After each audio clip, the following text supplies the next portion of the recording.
Я вроде потестил, вроде бы все в порядке, так что начнем. Как обычно, по очереди расскажем, что мы усмотрели в этом фильме. Итак, сегодня мы смотрели «Семь самураев» Куросавы. Мы уже смотрели фильмы здесь Куросавы. Последний был... Ой, как же там, «Сны» Акиры Куросавы. Последний фильм мы его смотрели. Это, опять же, предпоследний его фильм. Он снимал уже в цвете. Я у него смотрел еще кучу разного кино, кроме вот этих его боевичков знаменитых. «Семь самураев». Реально, к своему стыду не смотрел. И вообще жанр вот этот дзигайдеки, он мимо меня прошел, вот, абсолютно. Он мне сразу напомнил, знаешь, такие спагетти-вестерны, вот, и сюжеты из якудзы. То есть это очень быстро увлекает, такая какая-то вот мужская такая история, вот, и невозможно от нее оторваться абсолютно, очень интересно. Этот чувак, который, собственно говоря, главарь у них. У меня почему-то вот огромные проблемы с запоминанием японских имен. Камбэй. Чего? Камбэй, да. Камбэй. Да, все верно. У меня проблемы именно с запоминанием, поэтому я себе всегда выписываю, чтобы потом на них ссылаться. Я когда смотрю, вот просто как будто они никак друг друга не называют. Очень быстро как будто произносят. В общем, он же играл главную роль в Икиру. Он там играл ракового больного. И действительно, на мой взгляд, вот это перевоплощение, оно мне показалось прям вообще здоровским. Умели же играть, оказывается, японцы. Я всю жизнь думал, что они играть не умеют, а оказывается, вот оно как. Опять же, да, кто не знает, кто смотрит на записи, фильм «Икиру» или «Жить», он снят Куросавой по мотивам произведения нашего писателя Льва Толстого. Произведение называется «Смерть Ивана Ильича». Там такая же история базовая про человека, который пытается смириться со своим уходом из жизни. И он там играет очень драматичную роль. А здесь он такой прям гигачедик. Вот. Если коротко, ну, как я посмотрел, да, я сразу понял, да, о чем будет речь с самого начала. В Японии разгул преступности, скажем так, да, бандиты набегают, убивают, и никто ничего не может с этим поделать. Налоги, всякие подати, вот, голод, засуха, еще и бандиты, и они, как бы эти крестьяне оказываются в такой ситуации, что и сдаваться уже нельзя, да, как-то откупаться, потому что они умрут, да, и сопротивляться они не могут, короче, смерть неизбежна. Вот этот момент, да, когда они там начали собирать свою команду, свою вот эту шайку-лейку, мне прям вообще показалось, как будто какой-то квест в Якудзе. Вот. Мне понравился момент, что самураи, да, как Ронины, они вступают в его банду, потому что он очень такой авторитетный, он этот авторитет заработал, как бы, да. И им, в принципе, даже, наверное, пофиг на крестьян, им больше нравится вот этот их непобедимый лидер. Вот, то есть даже как вот они там отбирали себе, ну, как это, да, в первой части, когда они отбирали себе будущих соратников, да, прям так внимательно он всех рассматривал, тщательно. Забавная, кстати, да, сцена была. очень, очень много, кстати, таких моментов, когда Куросава то снимает наблюдателя, то снимает сцену, и это может повторяться прям много-много раз. Мне кажется, из-за этого отчасти фильм как бы достаточно затянут. То есть это можно было бы уложить в какой-нибудь сериал. Некоторые сцены прям, ну, очень хорошо сняты, да, и композиционно Куросава в этом традиционно силен. Когда появляется, собственно говоря, чувак с обложки Тосиро Мифуне, я выписал, вот, мне показалось забавным, что он присоединяется, во-первых, последним, хотя казалось бы по постеру, что он один из главных героев, да? Ну, как он главный герой, имею в виду, что он прям такой положительный персонаж, как будто он, да, зачинатель всей этой тусовочки, вот. Достает из широких штанин свиток, что ему 13 лет. Ощущение вот этого контраста довольно забавное, классно. То есть ожидания от фильма по постеру, да, которые начинают складываться, и то, как раскрывается персонаж, очень здорово. И, ну, действительно, персонаж, он все-таки такой комик-релив, хотя он и сложный, но он все-таки комик-релив. Хотя и не какой-то совершенно там глупый, как в американских фильмах. Вот, я немножко прогуглил еще, короче, я просто понял, что, ну, сюжет что-то мне напоминает, пошел почитать, и вижу, что сюжет местами, это, ну, он цитируется в таких фильмах, как «Приключения Флика», мультфильм, который вышел вообще в нулевых. Вот я даже выписал, в роли крестьян выступают муравьи, в роли бандитов саранча, и в одном из эпизодов был почти дословно процитирован эпизод из «Семи самураев». А именно момент, когда убитые горем крестьяне понимают, что даже если их деревня откупится от бандитов, ее жителей все равно ждет голодная смерть. А еще была эта сцена, вообще не сцена, вообще весь этот фильм, он повторен в одном из эпизодов «Мандалорца». И тоже, кстати, достаточно удачно, но, естественно, там не как-то драматично. Вот. Тут скриншотик тоже есть этой деревни. Это 4-й эпизод 1-го сезона «Мандалорца». Кстати, один из моих любимых эпизодов. Забавно, что я сперва посмотрел его, а теперь я вижу, на что он ссылался. Очень сцены некоторые прям вот западают в душу. Мне очень понравился вот этот момент, когда он их преследует, хочет присоединиться все к ним. И очень классные такие роуд-муви, пасторальные пейзажи на фоне. То же самое было, кстати, в «Снах» Акиры Куросавы. Да. Вот эти еще переходы мне напомнили «Звездные войны». Я не знаю, может быть, кстати говоря, это и в вестернах тоже такое было, я не обращал внимания. Когда вот прям показывают, да, переход от одной к другой сцене. И музыка в фильме, она тоже напоминает мне вот «Звездные войны», особенно когда показывают какие-нибудь планеты, их быт, какие-нибудь, знаете, такие вот именно неразвитые сельскохозяйственные планеты, где главные герои там, ну, с какими-то, куда-то, короче, идут. Очень похоже. Тоже как будто отцитировано. Я вот на этом моменте уже начал понимать, что впереди, во-первых, 2 часа фильма, во-вторых, что роли прям очень характерные, они ярко сыграны, интересно, вообще здорово. Момент с картой я прям смотрел, мне понравилось и что-то напомнило. И мне вспомнилось, что карта, похоже, выглядит в Ghost of Tsushima, в «Призраке Цусимы». Там же, опять же, есть и специальный фильтр, который посвящен Акире Куросаве. Вот, и там же есть такая карта. Ну, мне прям очень напомнило. Я думаю, вот, после того, как мы посмотрели этот фильм, нужно идти и допроходить все-таки Цусиму. Тоже там некоторые кадры я отщелкивал. Потом я какое-то время смотрел, прям увлекся. Вот, ну, там действие достаточно последовательно развивается. Они там выстраивают эту оборону, обучают солдат. Прям вообще то же самое, как в «Мандалорце» в 4-м эпизоде.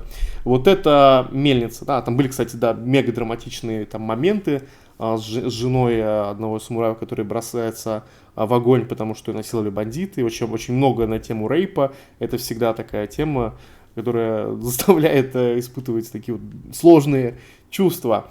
Вот эта мельница на кадре, она из детства Куросавы, и он ее же показывает в фильме «Сны Акиры Куросавы». Вот интересно вообще, когда вот много одного режиссера посмотрел, вот начинаешь замечать вот эти взаимосвязи. Интересный момент, вот мы обсуждали в чате, прямо на стриме, о молодом аристократе Кацухира, который, как кажется, да, он типа заимел связь с этой Сино, да, деревенской девчонкой, которую остригли в начале фильма под мальчика, но потом понимаешь, что она с ним скорее замутила, и это смешно. И то, как все переживают, как все на это смотрят, как на нечто такое прям страшное, да, это не должно происходить, оно вот подчеркивает прямо, да, Куросава подчеркивает, насколько сильны вот эти классовые различия, препоны, и насколько важны эти правила. Ну и даже скорее вне этих правил логично, что самурай, ну а вернее Ронин, да, не может стать крестьянином, потому что, ну что, он будет вместе с ними вот этот рис, да, сеять, да, и там стоять, сгорбившись, это вряд ли. Вот. И опять же, да, она в конце тоже все берет в свои руки, она сама с ним все начала, и она опять же сама все завершает, ну, присоединившись обратно к своим людям, скажем так. Все ей окей. Хотя, ну, то есть, да, представляете, аристократ будет вот этим заниматься, вряд ли это возможно. Хотя она там, по-моему, слезинку одну пустила. Правильная мысль была в конце о том, что выиграли от этого всего движа только крестьяне. Взрослые дяди самурая порубали друг друга, кайфанули. И сколько? Четверых и семерых потеряли. Классное самурайское такое кинцо, ронинское кинцо. Прикольный жанр. Здорово его смотреть. Очень увлекательно. Фильм классный. Я хочу посмотреть другие фильмы Куросава, которые в этом жанре. Вот, которые ты рекомендовал, Саш. Вот. Я думаю, будет здорово. Вот. Я, в принципе, все. Так, да, я смотрел уже раз четвертый, пятый этот фильм. Это в целом один из моих любимых фильмов. И эпоха Сенгоку Дзида, эпоха воюющих провинций, это моя любимая из японской истории, поэтому тут особый интерес ко всему это было. Фильм очень хороший, несмотря на то, что он вот, там, 54-го, да, 54-го года. Он все равно очень хорошо снят. Что я хотел сказать, тут очень важный момент, который в целом, ну, как бы нужно учитывать, когда смотришь этот фильм, то, что изначально вся эта экспедиция у крестьян, их вот этот квест по поиску защитников, он очень рискованный, да, то есть они, по сути, отправляются к таким же потерявшим хозяина полуголодным нищим бандитам, Ронинам, с надеждой нанять их для того, чтобы они их защитили. Но у них на самом деле тут шанс 50 на 50. Либо они им помогут, либо они просто воспользуются тем, что те бандиты еще не пришли и сами их грабят. То есть, соответственно, они поэтому прячут своих девушек, там, женщин, жен, они их всех прячут подальше, чтобы никто их не изнасиловал, там, не позарился на них. Они прячут там всю еду и так далее, они там только своим. Вот, говорил Кикуете этот момент, то, что вот у крестьян все есть, вот они нам там миску риса дают, а у самих там и саке есть, там и так далее, что подтверждается вот на праздниках, когда они отмечают успешную оборону. Вот. И по сути, да, для них вот эти вот 7 самураев, которые они наняли, ну, как бы такие же бандиты, их нужно использовать, как бы, и все, больше ничем они им условно не обязаны. Опять же, хорошая есть сцена очень в фильме. Это сцена, где они обнаруживают то, что у крестьян есть доспехи, у них есть там оружие, копья самурайские. То есть и как бы самураи, когда это видят, понятно, что они особо этому не радуются, потому что, ну, откуда крестьяне могли взять все это? Ну, понятно то, что они взять могли только с одного места. То есть это же эпоха смут, и там все время везде проходят бои. Ну и, соответственно, чем занимались крестьяне в это время? Мимо, ну, как бы рядом с твоим селом прошел бой какой-то, ну и все, ты после этого приходишь, когда только битва завершилась, и там добиваешь выживших, мародеривших, то есть там снимаешь все, что было, и они в этом плане абсолютно враги, без разницы, что там та сторона сражалась, без разницы, они как бы видят, убивают им и так далее. В «Бродяге», манге, которая про Мусаши Миямото, вот как раз есть этот момент тоже, там две, ну, мать с дочкой, которых встречают главный герой с другом, они как раз вот этим занимаются, они мародерят поля боя, как раз обирают павших.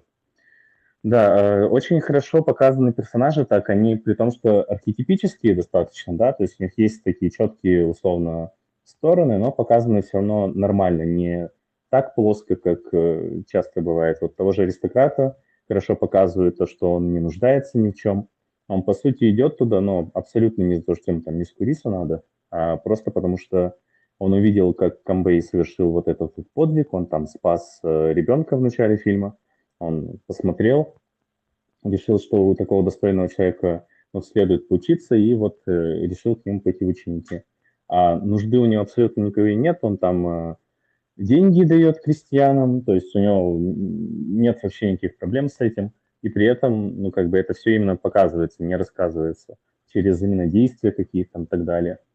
Но любимый персонаж, я думаю, ну, точнее, самый такой выразительный, интересный, это, конечно, вот Кикутио, как минимум, потому что для 13 лет мало какой мальчишка может так хорошо сражаться и организовать. Это очень, очень забавный, да, персонаж, да, очень юморной, но у него, да, действительно очень важная роль, то, что он именно является проводником, посредником между крестьянами и самураями, то есть через него очень многие взаимодействия проходят, и он выражает, как бы именно через него сам режиссер выражает очень многие мысли. То есть, например, про то, почему крестьяне такие. То есть, да, крестьяне озлоблены, там, так далее, так далее. Но почему так? Ну, наверное, потому что там пару сотен лет, ну, там, 150 лет, они терпят вокруг все эти бои, войны, там, их деревни сжигают, крестьян там насилуют, и так далее, и так далее. То, что, по сути, вот как раз из-за таких же людей, которых они наняли, и тех, которые на них нападают, и тех, которые себе в замках сидят, вот из-за них они такими зверями и стали, которые набрасываются, добивают там выживших и так далее. Так, что там еще интересного было? Ну, вот любовная линия, да, у молодого самурая и у девушки, ну, то есть почему так у него батя реагировал? Опять же, во-первых, потому что у них очень большая разница в статусе, это чисто не по понятиям, он не по масти, конечно, кавалер. Вот. А во-вторых, это просто из-за того, что, ну, как я уже вот говорил, про то, что они для них тоже враги. То есть они для них не какие-то реальные друзья, они все равно смотрят на них косо. Вот они не просто так этих девушек прятали, чтобы потом какой-то молодой самурай взял и одну из них, ну, она, конечно, ее не насиловала, она как бы сама не то, что против-то была, да. Но вот Батьку это, конечно, не понравилось. Вот, ну и концовка... Вот этот момент, кстати, интересный, сори, что перебил, вот он типа, ну вот сама вот эта мысль о том, что кто-то там кого-то обесчестил, мне кажется, это скорее вот что-то такое европейское, христианское, чем вот... Да, да, да, да. Да, тут в целом не стоит именно речь о том, что обесчестить, потому что там в этом плане более легкое отношение в Юго-Восточной Азии всегда было. Более прагматичное, точнее, не то, что легкое. Конечно, да. Вот. И поэтому, да, тут вопрос именно того, что, ну, как бы она, скажем так, вот врага народа легла, условно. Да, да, да, да, да. Вот, да, они же говорят, да, про то, что, типа, нас мучают не только бандиты, да, нас мучают еще постоянно всякими там, налогами и так далее, забирают у нас все, а те еще бандиты грабят. В Японии, кстати, исторически просто огромные налоги были. То есть по нашим меркам, ну, европейским, там, российским и так далее, это просто какая-то непосильная ноша. Не помню вот сейчас, боюсь наврать, но что чуть ли не 2/3, что ли, там забирали. Ну, в общем, там очень люто дрались с них, потому что вот так вот они живут. Вот и ебитесь как хотите. Вот. Потому что самураи считать не умели, за них жены считали, они друг другу просто обещали, кто там кому сколько коку риса там наобещал, короче. Вот, а крестьянам отдуваться потом. Вот. Ну и концовка, да, она правильно говорит. Все тут основную мысль фильма, да, подчеркивает то, что победили все-таки здесь не самураи, потому что у них удел очень простой. Как бы они, на какой бы стороне они не были, они были бы за крестьян, против крестьян, их удел это только смерть в бою, все. То есть в любом случае, как бы они ни старались, что бы они ни хотели, единственное, что их ждет, это смерть. Не сейчас, так чуть позже. Как бы пришло 7, ушло 3, но на следующий раз останется, например, 0. Слушай, классная мысль на самом деле, да, вот то, что здесь так подчеркнуто, потому что в западном кино обычно происходит такая героизация, да, там, ну, даже если не то, что мы там всех победим и никогда не умрем, да, это вот чисто американская история, аттракцион такой военный, то как бы даже не вот то, что там, да, типа вот мы там умираем, это наша цель, вот нету вот этой героизации, да, то, что типа наша доля такова, типа, если ты готов умирать там, да, за неблагодарных тебе абсолютно крестьян, как бы го. Вот. И, кстати говоря, то же самое, вот, мне кажется, в реальности, да, происходит, опять же, там на войне. И после каждой войны вот возвращаются люди, да, скажем так, травмированные, да, и вот, например, в «Цинковых мальчиках» Алексеевич, там, «У войны не женское лицо» и так далее. Там очень классно вот в этих книгах раскрыта драма людей, которые возвращаются с войны. Вот. И они вот как раз ожидали, что они будут героями, потому что везде как бы постулируется, что они герои. А на самом деле они вот такая же ситуация, как с этими крестьянами. Они возвращаются, и всем на них похеру. Ну да, они отдали там своей жизни, здоровье. Ну, типа, да, спасибо, как бы. Но у нас здесь своя жизнь продолжается. И выигрывают... А? Чё? Фраза, да, есть такая известная, мы вас не посылали. Да, вот, очень, очень много кто так потом считает. Вот. И здесь, кстати говоря, классно, что это тоже так подчеркнуто. Вот. Не люблю вот эту героизацию, да, когда какие-то вещи показывают не так, как они на самом деле выглядят, да, а как хотелось бы, чтобы они выглядели. В общем, классный фильм, на самом деле, есть о чем подумать.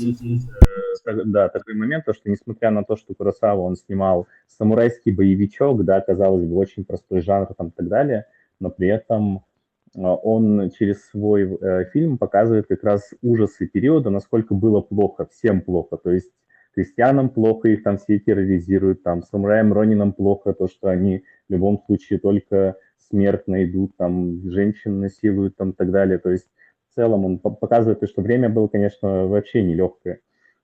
Он в этом плане экшеновый, простенький жанр, он все равно через него показывает какие-то, ну, как бы, то, что называется, болтливые идеи.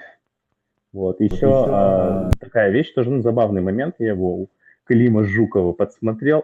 В общем, там есть персонаж один, который мастер меча, да, который вот, помнишь, Да, который зарубил. Да, он там двумя побежал, и в конце его убивает как раз вот аркебузир. Это вот как раз в этот период происходил переход, вот как раз массовый завоз с европейцами, ну и корейцами в том числе. Аркебуз мушкетов, да, то есть огнестрельного оружия, которое очень сильно поменяло поле боя, как оно вообще выглядело. Вот, начало там массово появляться Сигарус, Теппо как раз, вот, и это очень... Ну, то есть для самураев считалось бесчестным оружием, да, потому что ты вот всю жизнь готовился, там, тренировался убивать и так далее, а в итоге там какой-нибудь крестьянин, который неделю пострелял, там тебя уже завалил. Но тут, опять же, один не самый правдоподобный момент, то, что там одинокий стрелок мог в кого-то вообще попасть, потому что точность там была мизерная. Там вообще, как бы, если ты один стреляешь, то это просто тебя улетит куда угодно, кроме как в твою цель. Поэтому там, конечно, без строя именно таких же дурачков, как ты, не очень было бы. Ну, понятно, что это просто есть определенное, да, показать вот этот переход, как вот самурайство гибнет от пули, как пацаны под пулями погибают. Слушай, да, согласен. Ну, то же самое, как мы сейчас будем погибать от перехода на искусственный интеллект. У кого круче подписка, дороже, короче, тот умнее, тот успешнее. Да, вот буквально, кстати, когда фильм шел, я увидел новость о том, что GPT-4o1, она прошла тест Мензы на IQ, единственная из всех нейросеток, которая набрала там 120 баллов, короче, умнее 90% людей, ну, по крайней мере, по тесту. Короче, можно расслабиться, да, и дальше задротить видотку. Вот, и, да, кстати, классно ты сказал, да, про то, что показали, да, про то, что там новые времена настают и все такое. И вот, кстати говоря, вот этот момент с Сина, да, крестьянской дочкой, которая берет все там в свои руки и загробастывает себе там аристократа, тоже на самом деле показана нетрадиционная, как бы, роль женщины, да, в японском обществе, а показывают вот этих новых, более полезных людей, да, которые приходят на смену самураям. Но при этом это не так вот прям открыто. В Японии на самом деле роль женщины исторически была, ну, смотря в зависимости от периода очень сильно, но было достаточно много периодов, когда роль женщины, ее права были достаточно велики. Они там и имущество наследовали, и там грамоте обучены были и так далее. То есть у них в этом плане получше. Смотри, например, я в Тень Цусимы, и меня не так коробит, когда там женщины постоянно с собой разговаривают, наглые. Нет, смотри, я здесь не про это. Ну, как бы даже когда там у женщин... Нет, смотри, у самураев, скажем так, да, ну, у тех, кто служит своему там господину, у их жен, жена это всегда объект все равно, да, это твое имущество. Несмотря на то, что у нее прав там больше, чем, я не знаю, там... Ну, опять же, да, это высокий статус. Поэтому и кажется, что у них там прям много прав, потому что они там умеют читать, там обычно грамоте, заведуют там хозяйством, делами и так далее. Это просто роль, да. Здесь именно вот просто про что я хотел подчеркнуть. Здесь вот Куросава показал, как женщина, вот эта крестьянская дочка, берет все в свои руки именно в том плане, чтобы вот получить вот этого аристократа. Вот, то есть, ну, типа, это прям про то, как в Японии будет все меняться. Вот именно в будущем, вот прошла эпоха, прошла война, и наступает как бы новый мир, более открытый, более эмансипированный. Вот. Да, это же буквально послевоенный фильм, то есть вот Да. только прошла война, у тебя там, получается, сколько? 9 лет всего прошло, и вот снимает. Кстати, вот, хотел сказать насчет да. других, вот то, что я и про Еджимбо говорил, про телохранитель. Он, если что, по-моему, стоит 10 минут, то есть его намного легче будет смотреть. Ну, значит, посмотрим. Да, я думаю, посмотрим. Вот. Что-то я хотел сказать еще. Ну ладно, уже, если честно, голова не варит. Блин, он такой длинный, я не ожидал, что мы поздно закончим. Ну, хотя бы до полуночи успели. Еще, да, такой момент был. Вот то, что это послевоенный фильм. Я еще почитал, они же там в самом начале, где вот мастер меча, да, появляется. Вот они сходятся в схватке, да, это как бы кендо, да, такая схватка. Я прочитал, что после войны американцы запретили им заниматься кендо.